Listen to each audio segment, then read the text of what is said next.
And we had another blockbuster. There can be no rest for the weary. The NBA offseason just keeps coming.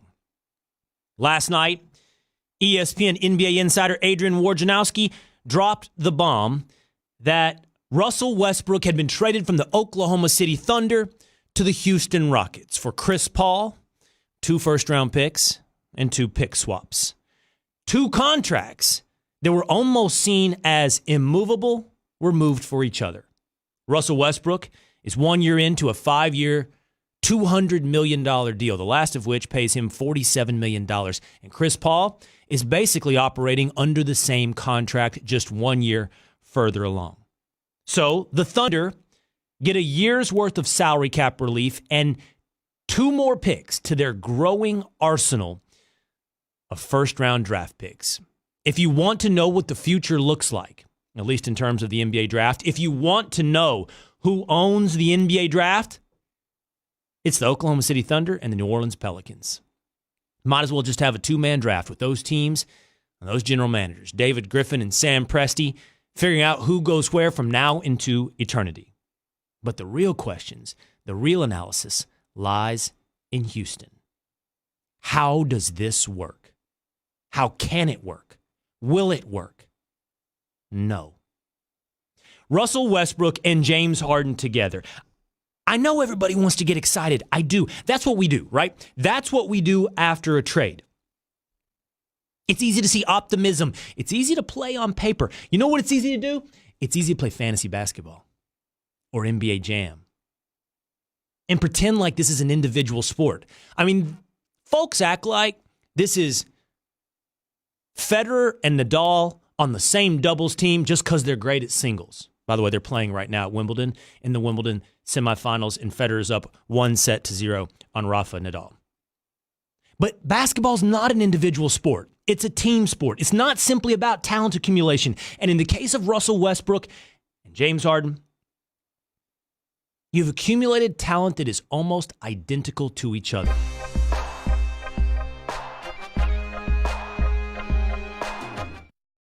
I never really, I want to go to the Lakers. It's definitely an opportunity for me. I think, this organization is a great organization. To sit here next to him and think he's going to be on our team and he's going to be a pillar in this franchise for many years is just something we're incredibly proud of. This was you sort of taking control of your life. By me, being able to take control of my career, any decision that I make, I can sleep at night. There is no more complete basketball player in the game. I like our roster. I like every player that we have. It's going to be fun for sure. The Stephen A. Smith Show on ESPN Radio. You can normally catch me 3 to 6 Eastern on ESPN Radio, ESPN app, SiriusXM Channel 80, and on ESPN News. I can give you all the statistical reasons that I don't believe Russell Westbrook and James Harden will work together on the floor for the Houston Rockets. I can tell you about usage rates and how these two players are some of the highest in the NBA. At their peaks, over 40% usage rate for James Harden and Russell Westbrook. How does that work when you put the two of them together? We could talk about Russell Westbrook's spot-up shooting, his stroke from 3, and that he shot 29%, and how's that going to work on a team? And you can tell me about James Harden playing off the ball, and I'm going to be doubtful about both his egos and basketball philosophy. But the truth is, one of the main reasons I'm skeptical about Russell Westbrook and James Harden together is because I went to a futsal tournament this weekend for my son. Futsal is hard surface, hard court soccer, small-sided 5-on-5, and I watched teams gut each other. The very best in the country, this was the national championships, because they worked as cohesive units with off-ball movement and players that knew what to do in response to each other. They weren't individuals, they were a team. It wasn't about any one player's skill. It was about the way those teams work together. And I'm here to tell you, this is the secret to winning any team sport. In 2019, we've seen this revolution. I just laid out what went on in high school football in Texas, starting in the mid-2000s, or really the 1990s, where suburban schools started winning state championship after state championship by running the same system from middle school through high school. It was a system that produced the likes of Drew Brees, and those systems were adopted by Big 12 colleges like Oklahoma, and then produced quarterbacks like Baker Mayfield and Kyler Murray. And it's a system that has been adopted in the NFL that is producing careers like Patrick Mahomes and Kyler Murray in Arizona. Can you master a system? Can you master off-ball movement? Can you get every player on the same page? This trumps talent. It's happened in soccer. Greatest clubs in the world like Barcelona run the same system from their academies when they're 12. So by the time they reach La Liga, they've all been running it for a decade. They know what they're doing. And in basketball, we've seen it happen with the Golden State Warriors and Steph Curry. The Steph Curry revolution is obviously his shooting, but his off-ball movement. It's the players without the ball working together that are the ones defining winning at every level in every team sport. And so I wonder, when you take two incredibly talented and amazing individuals like James Harden and Russell Westbrook, how is that going to work? How's that going to win anything? It's not about just getting the best talent. It's not about having the best player on the floor. It's about 5, 11, however many players you have on a field or a court all working together at the same time. The Stephen A. Smith Show is brought to you by mycomputercareer.edu, training for a better life. That's the revolution going on in sports, and that's why I'm doubtful of Russell Westbrook and James Harden together. Rob in Miami. What's up, Rob? You're on the Stephen A. Smith Show with Will Kane. Hey, how's it going, Will? So this is my opinion. To me, the Rockets are easily the clear-cut favorites to come out of the West, and I'm going to tell you why. If D'Antoni would have stood there and started Tyson Chandler and Capella at the same time, we're looking at a modern-day Twin Towers on defense. You got the most dynamic backcourt in basketball with Harden and Westbrook. Remember, Westbrook led the league in assists last year, okay?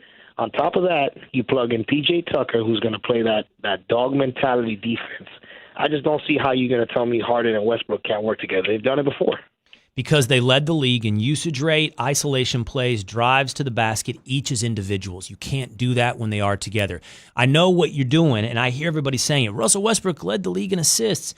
Russell Westbrook's assists are after pounding the ball into the floor for 10, 15 seconds, driving to the basket and kicking out, sometimes in desperation, by the way, to somebody outside. Now, how's that going to work with James Harden, whose game is also predicated on him having the ball at his disposal, in his hands, for long periods in the shot clock until he isolates the perfect shot that he wants? The problem is they're both incredibly amazing individual players, Rob. I don't know how that meshes together. What if D'Antoni brings back that quick offense where they have to put up a shot in less than 7 to 10 seconds back like in the Phoenix days, and you run pick and roll with Tyson Chandler and Capella all day on them? Here's a question. Why didn't he do that with Chris Paul and James Harden?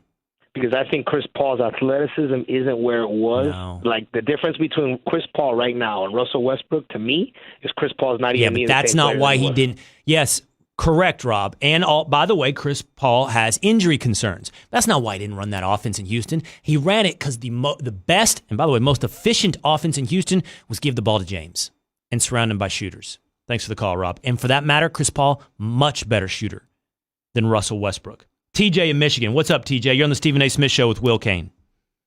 Hi, Will. Thanks for letting me on the show. I just wanted to, you brought up an interesting point about Russell Westbrook driving to the hole and passing out in desperation. Mm-hmm. And I think now that if you put Russell Westbrook in that same scenario, he now has P.J. Tucker. He now has a James Harden. And while I don't see immediate success happening from this team, I have to believe that it is an upgrade at the point guard position, just because now you have somebody who's just physically capable to be able to play the one or two more than Chris Paul is. But James Harden runs the point, man. James Harden ran the point for Houston. James Harden, I did a top 5 list of top 5 point guards in the NBA some weeks ago on the Will Kane Show. And everyone's like, where's James Harden? I'm like, well, is he really point guard? Yes, he's the point guard. He's the point guard in Houston.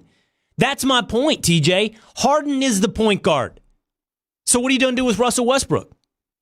You can play him at the 2. He can guard any 2 guard as well as James Harden. Which one you're going to play it to? Russell Westbrook plays the 2.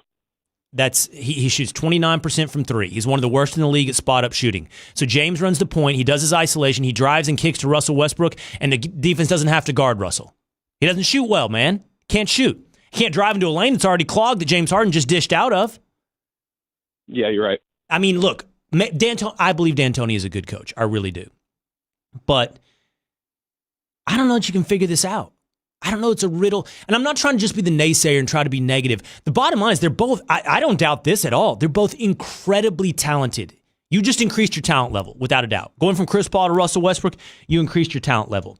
But what I'm trying to say is this, man. And look, I'm a sports fan of every stripe. And I feel, if you're listening right now, tell me you haven't seen this. I'm serious. No matter how big a fan you are of individual talent, have you ever seen selfish play? I'm not talking about the kind that's like, you're a jerk. I'm talking about the kind where you're like, no, I'm going to do it all on my own. I'm going to do it all on my own. And what happens to everybody else on the floor in any sport? You end up with three guys going, well, you know, I'm not going to make a run because he's not going to make the pass to me. And not just that, it's not just I'm not going to be rewarded for my run. I better stay back on D because if he's going to do it all himself, there's a decent chance he's going to lose the ball. It breaks everything down.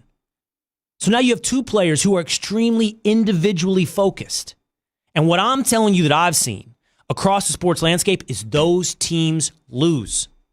They may have incredibly high individual talent, but they lose to teams. Football, basketball, soccer, hockey. They lose to teams who can play as a team, maybe with less talent, but that play as a team. ESPN Radio is presented by Progressive Insurance. Pick from a range of coverage options with the Name Your Price tool to find a price that works for you. Ben Simmons has a new deal in Philadelphia. Would you have given it to Ben Simmons? It's a max deal. And someone wants to tell me how two of my arguments, Dak and the Houston Rockets, actually fit together. That's coming up on the Stephen A. Smith Show with Will Kane.